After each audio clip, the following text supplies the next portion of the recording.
talk. You're gonna let them know we're go. Oh, yeah. I'm gonna start doing this.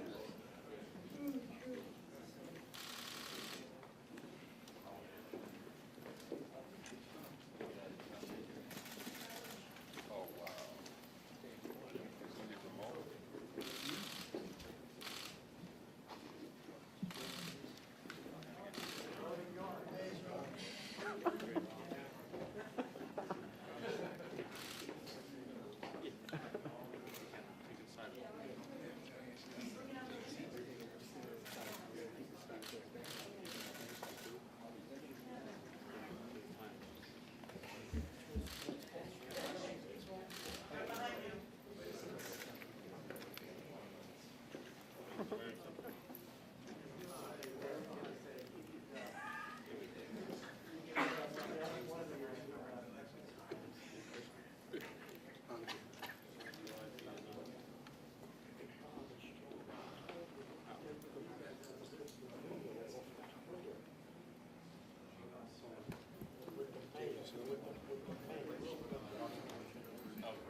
Good to go? Good to go? Yeah. Good to go? Here we go.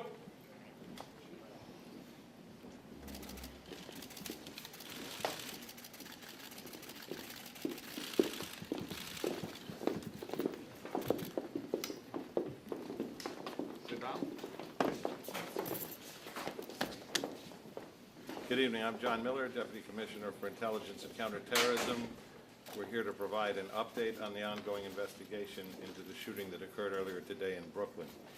We're going to hear from Police Commissioner of the City of New York, Keishant Sewell, Chief of Department Ken Corey, we have First Deputy Commissioner Ed Caban here, Chief of Detectives James Essig will update us on the investigation.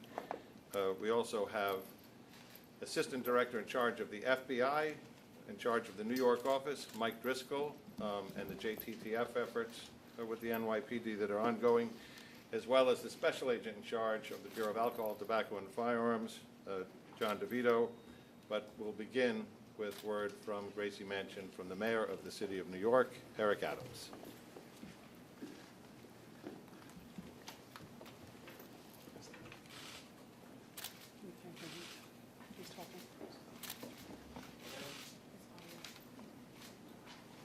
We can't, he's talking, but we cannot hear the mayor.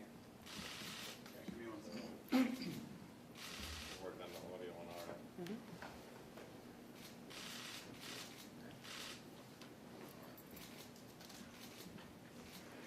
His audio is on now.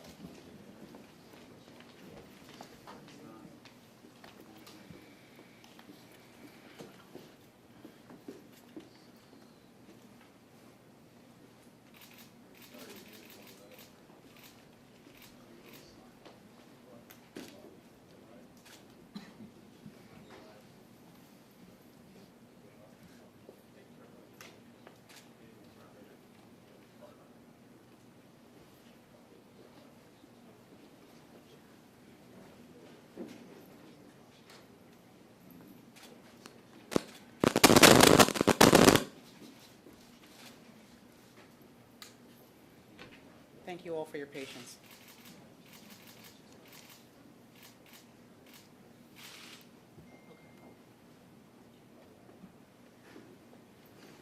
We're having an audio difficulty, so what we're going to do is regroup here. We're going to cut to the police commissioner, and when we resolve the audio problem, we'll bring the mayor back in progress. Okay. Thank you all for attending this evening and helping us get this information out to the public. It's so important. We are truly fortunate that this was not significantly worse than it is.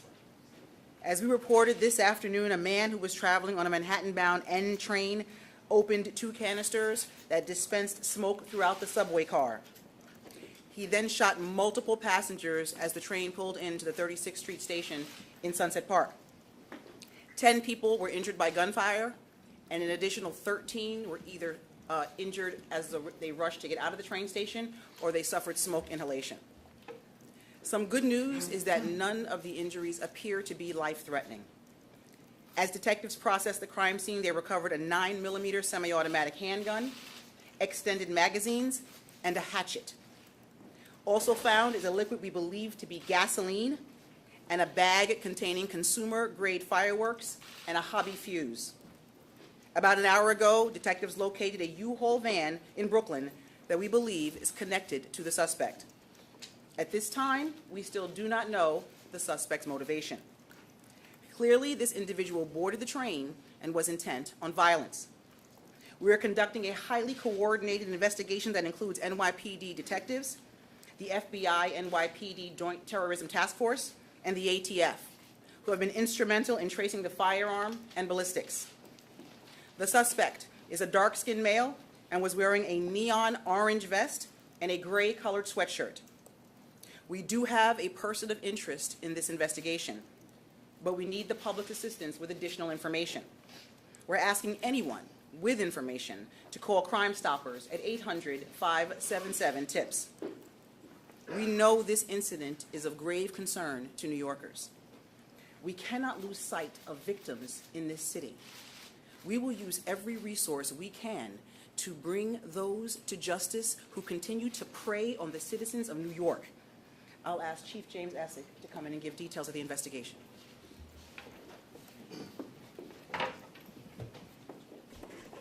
Good evening, everybody. Today at 8:24 a.m., aboard a Manhattan-bound N train, 10 people were shot, 7 males, 3 females, and they were removed to area hospitals. An additional 13 people suffered injuries related to smoke inhalation, falling down, or a panic attack. The information I'm about to give you is preliminary, and it's subject to change right now. As that N train was between stations 59th Street and the 36th Street stations, seated in the second car in the rear corner was a dark-skinned male. Various descriptions of his height are given. He is heavy-set, wearing an orange-green nylon-type construction vest. He also had on a gray hoodie, a surgical mask, and a neon green construction helmet. As the train approached the 36th Street station, witnesses state the male opened up 2 smoke grenades, tossed them on the subway floor, brandishes a Glock 9mm handgun. He then fired that weapon at least 33 times, striking 10 people. The male then fled the scene, and detectives are actively trying to determine his whereabouts. Recovered at that scene was a Glock 17 9mm handgun, 3 extended Glock-type magazines. 1 was still in the weapon, 1 under a seat, and 1 in a backpack. We had 33 discharged shell casings, 15 bullets, 5 bullet fragments, 2 detonated smoke grenades, 2 non-detonated smoke grenades, a hatchet, a black garbage can, a black milk-type style rolling cart, the gasoline, and a U-Haul key. The U-Haul key at the scene led us to the recovery of a U-Haul van a short while ago in Brooklyn. The male, who we believe is the renter of this U-Haul in Philadelphia, is a Frank R. James, male, 62 years old, with addresses in Wisconsin and Philadelphia. We are endeavoring to locate him to determine his connection to the subway shooting, if any. The 2 crime scenes, the subway and the van, are very active and are still being processed.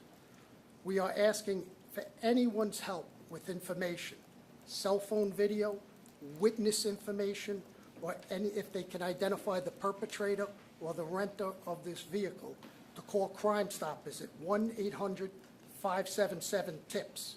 There is a $50,000 reward out right now, $25,000 from the New York City Police Foundation, $12,500 from the MTA, and $12,500 from the TWA Local 100. I just want to assure everyone that we in the NYPD have all our resources working this, along with our partners in the FBI and the ATF, to find this perpetrator. With that, I'd like to turn it over to Mike Driscoll. We're gonna Oh, go the mayor? back to the Okay. mayor, Okay. assuming we've resolved that issue.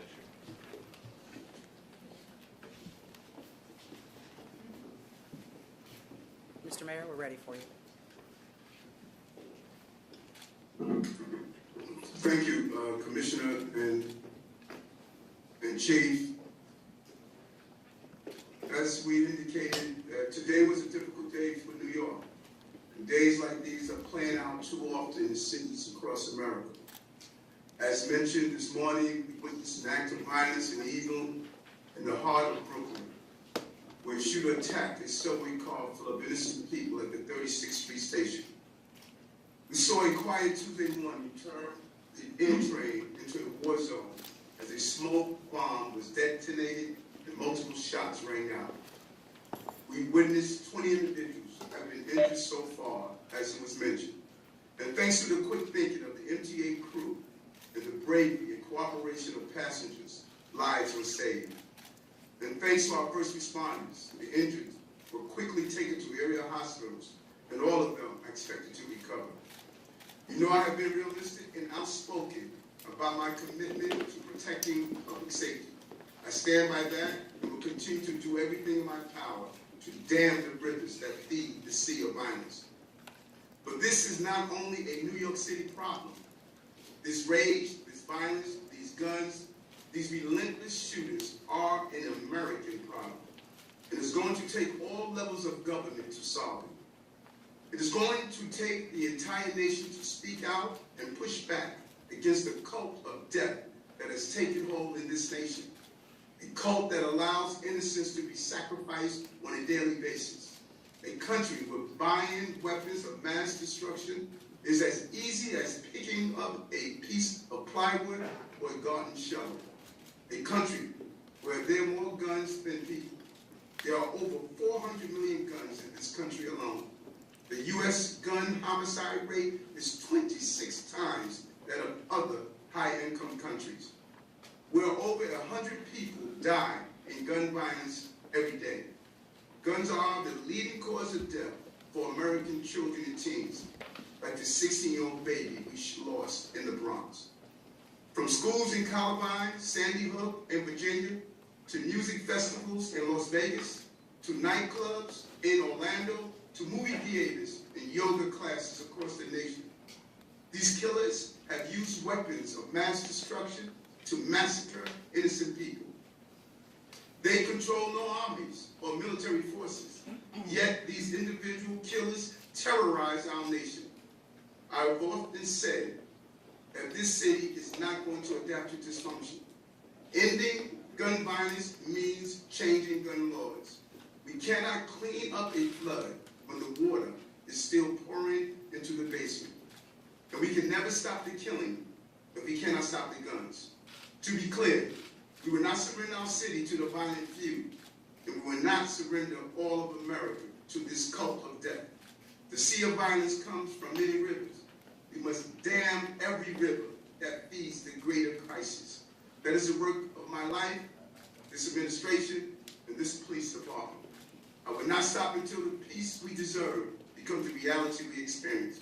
You have my word as a former police officer, a fellow New Yorker, and your mayor, that we will end this epidemic, and that will capture the individual responsible for today's attack. We will capture him and prosecute him to the full extent of the law. Thank you, NYPD, FDNY, our first responders, and the collaboration from the federal government, the state, the city agencies. Thank you, Mr. Mayor. I'd like to turn it over to Assistant Special Agent in charge at the FBI New York office, Michael Driscoll. Thank you, Commissioner. I want to start by expressing our hopes and prayers that the victims of this event will enjoy a quick recovery. They are our primary focus right now. I also want to echo the thanks for the partnership to the NYPD, the ATF, and all the partners who are contributing to this investigation. Right now, the FBI NYPD Joint Terrorism Task Force is fully engaged with this investigation, providing assistance through manpower, technical assistance, and basically everything we can throw at it. We expect the process to be a long one as we gather all possible information to track down all possible leads. And I would encourage you, as it was mentioned earlier, to please reach out to the NYPD tip line at 1-800-577-TIPS. And I would also add, as frequently the case in many of our current investigations, everyone's got a cell phone in their pocket. There's a lot of video out there. If you have digital information that you'd like to share with us in connection with this investigation, please visit fbi.gov/Brooklyn shooting, where you can upload that information. So we are seeking the public's help. You heard mention before of a name of possible interest. Videos would be particularly helpful, or any other additional witnesses who have yet to come forward that can provide information that might help this investigation. So thank you for your participation, and I thank everyone for their partnership in the course of the investigation. Thank you. Take a couple of questions. Commissioner Sewell, is it the belief that he fled on foot after abandoning the van, or not? We are not sure where he went at this point. That is subject to investigation. We have a number of resources that are combing on foot and doing video canvases as well to determine where he went. Richard, we posted videos online talking about being a victim to the mayor's mental health program. Can you talk to us about this? Did you know about that? So based on some preliminary information, there were some postings possibly connected to our person of interest where he mentions homelessness, he mentions New York, and he does mention Mayor Adams. And as a result of that, in an abundance of caution, we're going to tighten the mayor's security detail. Yeah. So just to be clear, so this person, Frank James, he's not the person of interest that is in custody at this moment? We have no one in custody at this time. No. We are looking for Frank James. We know he rented this U-Haul van. The key of that U-Haul van was found at the crime scene in the subway. And Mr. James made those social media posts? We're pouring through that, but yes, correct. And you believe he was the one in the train? Is that correct? We are looking to determine if he has any connection to the train. We know Mr. James rented that U-Haul truck in Philadelphia. Mr. James made those threats online? Did the commissioner just speak to them? Okay. So we're not calling them threats. He made some concerning posts, or someone made some concerning posts. We cannot attribute it to that individual yet. That's under investigation. But again, in an abundance of caution, we're going to tighten the mayor's security detail. That's all. Rocco, Daily News? Does he have, Commissioner, does he have any connection at all to the transit system? Or is he a TA worker and any connection whatsoever to that subway station? That is subject to investigation. We don't have that information yet. Does he have a criminal record? John Doe, Sylvester? Does he have a criminal record? What is his exact connection to the office? Mr. James is just a person of interest we know right now who rented that U-Haul van in Philadelphia. The keys to that U-Haul van were found in the subway in our shooter's possessions. We don't know right now if Mr. James has any connection to the subway. That's still under investigation. Only Stefano. Chief Essex, do you have any what we call robust DNA evidence from the crime scene or the van? The crime scene's still being processed now. The van is being processed, and the subway crime scene is being processed. But it's too early right now to tell. City, Kenny? Can you explain where this U-Haul was located? Was it nearby? And also, I know you said you're investigating these videos, but can you confirm that it was him in the video or people that he knows? We're just trying to make that connection. The video, the YouTube videos and the videos on there's a man who posted there, Frank James. We're still working to see if that's our person who rented the video. And where was the U-Haul located? Kings Highway in Brooklyn. Kings Highway and what intersection? West Fourth and Kings Highway. Is there anything more you can tell us about the content of the posts? And I know you said it wasn't a direct threat against the mayor. Can you tell us anything you said about the mayor that caused you to do the security detail? There were general topics of concern, and I don't want to go into too many details about the mayor's security detail. We're just doing it just to be on the safe side. Any other details about homelessness? You mentioned that he posted about homelessness. Complaints about homelessness, complaints about New York, nothing in general. I'm sorry, just general comments that cause us some concern that are subject to investigation at this point. Well, why were there no working surveillance cameras in the station? Why did police radios not work in the station? And how much did those factors hamper this investigation? Yeah, we know that there were 3 stations that the video wasn't working. We're still investigating that to see why or how those, whether it was a mechanical problem, electrical issue, why those videos weren't up. And the police radio? There was no issues with police radios. There were reports that one of the first officers on scene said his radio wasn't working, and he told one of the teenagers there to call 911. Yeah, so patrol officers, so officers who work topside, if you will, in patrol precincts, when they go down the station, they have to switch frequencies. It's a UHF versus VHF. So if they didn't switch the radio over to the VHF frequency, they would not be able to transmit down in the subway station. So it's user error. It wasn't a problem with the actual radio. Bloomberg News.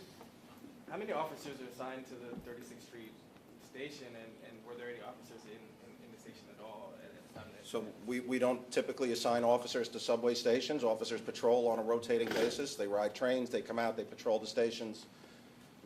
Patrol officers from the precincts stop, go down, they do station inspections. We've been doing that since January, so that station was patrolled several times today. There were no officers present in the station at the time of the shooting, but it had been patrolled several times on this calendar date prior to the shooting in the early morning hours. Next question. What do we know about Mr. James and his local ties to New York City? We know Mr. James has addresses in Wisconsin and Philadelphia. As far as New York, still under investigation, but he's just a person of interest right now in this case. Is it clear when he entered the station, and is he on video anywhere after the fact? We know the shooter was entered the station on Kings Highway. So we're asking for anybody who knows from Kings Highway to 35th Street is 8 stops. Anybody who sees him with any information, please call Crime Stoppers. And when was James last seen? Is that clear? Is he on video at all? We literally have hundreds of detectives out in the field right now pouring through video at train stations, the egresses, the recovery sites of the vehicle. So we hope to have clearer pictures of who we believe is the shooter. All right, 2 more questions. CNN. About the weapon that was recovered, has that been traced back to Mr. James at all? And is there any likelihood that, or how confident are investigators that he is the same person that pulled the trigger today? As far as pulling the trigger, that's still under investigation. As far as the firearm is concerned, we know it's not part of a multi-sale. We know it's not stolen. We're working with our partners in the ATF to track back to the point of sale and then move forward on that gun. Okay, last question. Your physical description of James, does it match the description that's already been put out today? Again, as I said, there was 2 smoke grenades thrown. We have various descriptions of height. I gave the description out of the man with the vest. We're looking through all possible leads on our person of interest. I think if you look at our social media, you'll see 2 photos of the person of interest posted. All right, thank you very much. Thank you, everyone. Thank you.